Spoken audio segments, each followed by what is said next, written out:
Today in Smackey's Garage, we're going to be replacing my brakes on my F150 with these PowerStop rotors and brake pads. I've been wanting to run this kit for a little while now, and we're going to see how it does. So we're going to go ahead, swap these over, and then do a review on them, see how well they perform. So let's go ahead, let's jump into it. All right, I always forget how heavy these rotors are on these trucks. So looking at this, I've been running Motorcraft brakes forever, and I now have 110,000 miles on my truck. And with that, I want to try something new. I've replaced the rotors and pads on the front once with Motorcraft hardware. Same thing on the back. The front I did probably around 50,000 miles, back around the same. The front's definitely worn, so we got to go ahead and do those. Now, I decided to try these out because I've heard good things about them. They are really well reviewed. And for the money, I want to see if they're worth the extra $100 over Motorcraft parts. So let's go ahead, let's take a look what comes in the box, and we'll get them installed. All right, so my garage is a little bit of a mess because I'm trying to get a little bit more organized and do some spring cleaning. So everything's everywhere, but on the bench, we have the brakes as they come. You're gonna have 2 rotors, you're gonna have the pads that go with them, and all the hardware. So let's go ahead and take a look at what actually comes in the package. So in this kit, what you get is you get the rotors for the front. So you get a front driver side, front passenger side. You get the brakes, you get the brake pads in here. It comes with brake silencer, brake grease, so you don't need to purchase any. And then it comes with the clips to do it. So everything is here to do this project. You have boots here for the sliders. If you want to replace those boots, something you should do. And that's it. I mean, really nice hardware. Looking at the brakes, they look good. They don't feel like they're covered in oil, but we're gonna go ahead and clean them up with brake clean anyway, just to get everything as a fresh surface and make sure there's nothing on there. And then we're gonna go ahead and get them on the truck. So pretty easy. Let's go ahead back out to the truck and get everything on. All right, so the first step's gonna be pretty straightforward. I'm gonna go ahead and break these loose with the tire still on the ground and then jack it up.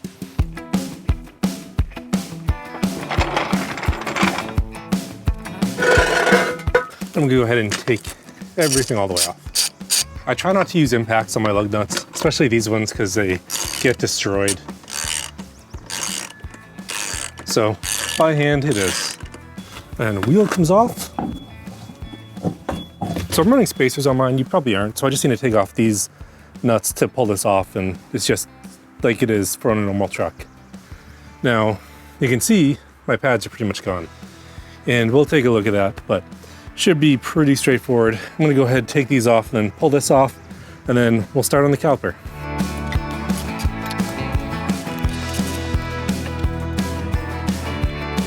If you haven't caught up on my videos, I actually have a review of these spacers.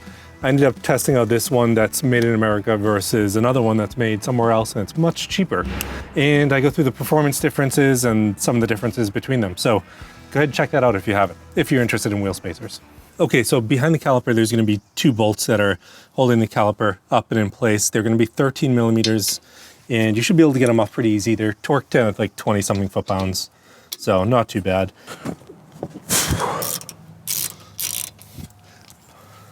But they shouldn't be in there too bad, but you should be able to just take them out. They should not be tight. Oh, wow.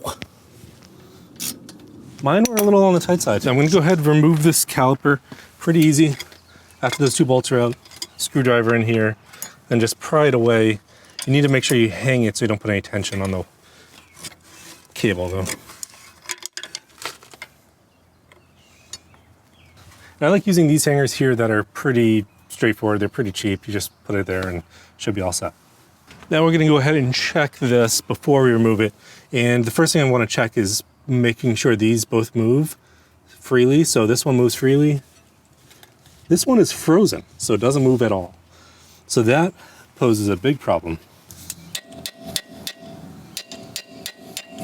Now you can see this one down here just, doesn't move at all. And you have a few different options of how you want to handle that. So this is actually the second time this has happened to me. Both times that I've done brakes on this truck, these caliper pins get stuck. And last time when I did it, I wasn't able to free them. And because of that, I had to end up replacing this entire bracket here. You could try to work it out. You could use heat. It becomes so much of a bigger project, and just, you're going to screw up some of the tolerances in there just because there's corrosion and everything built up. For some reason, this just happens to get stuck a lot. So I actually need to replace this bracket here. That is one of the things that I'm going to have to purchase before I continue on this project. So let's jump to when I have this new bracket in hand. Okay, so it's the next week and I actually got all the parts last week. And what I did is I went to AutoZone. I actually bought these, which are, they weren't labeled as remanufactured Ford parts, I don't believe, but it's actually labeled Ford Motor Company on it. So these, huge cost saver. These were about $40 compared to buying them new for $100+. So I got 2 sets of these. And with that, we're gonna go ahead and get everything assembled and then we'll take it off the truck and put the new ones on. I am gonna turn the wheel to be able to get to the back of that now.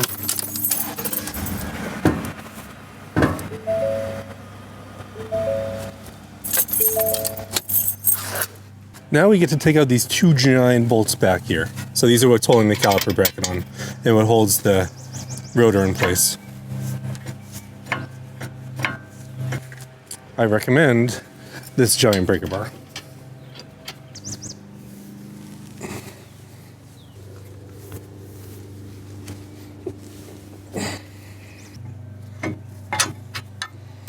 So if this is frozen in here, one of the things you can do is you can put it in a vise and then just continuously work it and pull it out to get it out.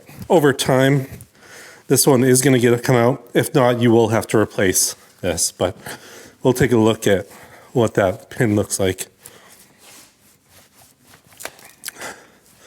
It is rusty. Okay, we're out. All right, so I got the new brackets here. I got the wrong pins, unfortunately, so I have to reuse these. They aren't bad. This bracket I would not reuse just because there's so much gunk in there, but looking at this with pretty much minimal lubrication, it's moving fine. I just need to clean up in here. In general, I would replace these, but I'm having a hard time sourcing them right now.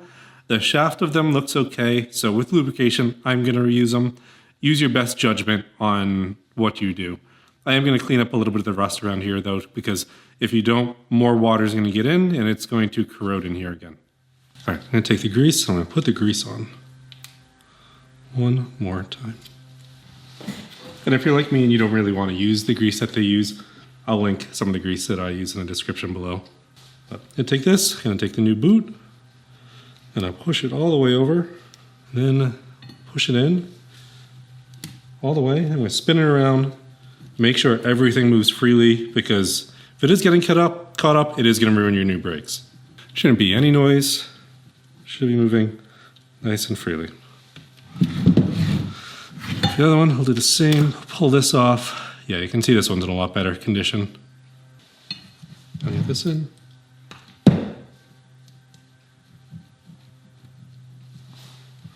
Okay, now we're ready to assemble the brakes. Now, this should just come off. If it doesn't, you need a hammer. Now I'm going to go ahead and clean this up and make sure that the new rotor is sitting flat, because if it's not, you're going to get vibrations. So I like these cheap metal wire brushes that you can get off Amazon. I'll link them in the description. Oh, look how much better that looks already. Don't set this down on the ground. You will end up having to clean it off again. Then I need to get the sticker on. I do like that they label it. I don't like that it would cause it to be off balance if you don't get it all the way off.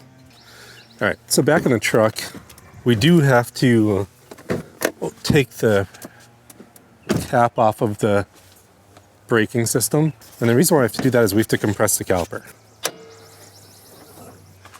And that would be right here. Okay. And with that off, we can get ready to compress the caliper. Now, the way I like to do these brake calipers is I'll actually use one of the brake pads and I'll put it in place, and then I'll use a brake caliper tool to push it back. So the goal is to move it as even as possible. With this brake pad, which apparently had some life left in it, just the slide was getting stuck. That's the way that I would typically do it. If you need to, move it back and forth between them, but as even as possible, so you don't damage anything. Okay, you're good. All that is back in. I'll link this tool in the description below if you try to do this yourself. But old brake pads, not gonna use those anymore. Now we get to get this bracket back on. All right, bracket and the pins over this.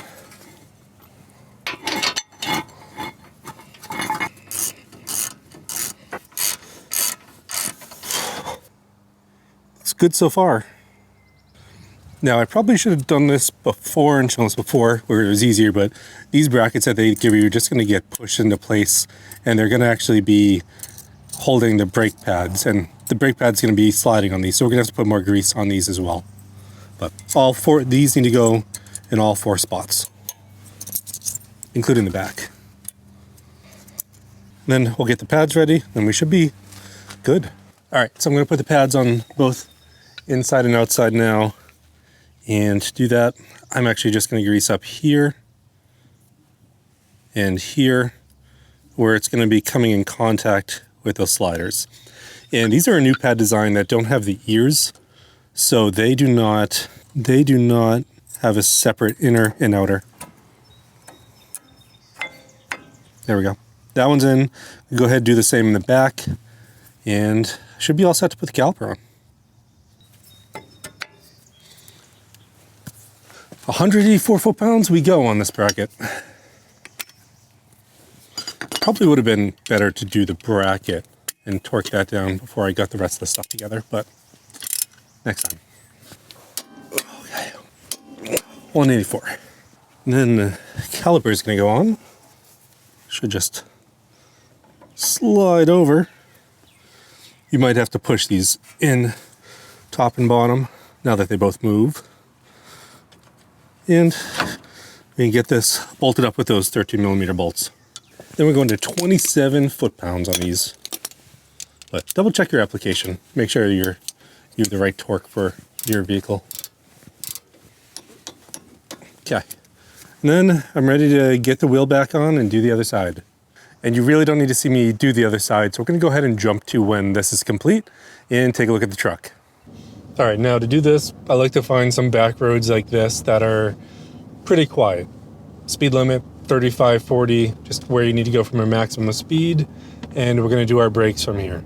I try to do it in a straight line where possible, so we're going to go ahead and we're going to do that. So we're going to hit 40. We're going to make sure no one's behind us because we don't want to cause anyone else to brake or rear end us. But when we get to the point where there's no one behind us, we're on a straight road, we do 5 aggressive decelerations from 40 to 5. Now, one of the other things to remember when you do this is everything in the bed is going to come flying forward. Everything in the truck is also going to come flying forward. So make sure you hit the brakes hard. You get down to 5 miles per hour and you don't stop. So we're going to do that a few times. Then I'm going to do my moderate decelerations, and then I'm going to drive it around for, let's call it like 20 minutes for the brakes to cool off so that the pads don't get stuck on them. Really trying to avoid stopping as much as I can. Now, the key here is to do this consistently. Make sure that there's no stopping at all, and you're trying to avoid the rotor stopping with the pad holding in place. Now, if you do come up to some stop signs, you'll probably have to slowly roll through them. So that's just something to keep in mind. So finding a quiet area is the best place to do this. Like this place here.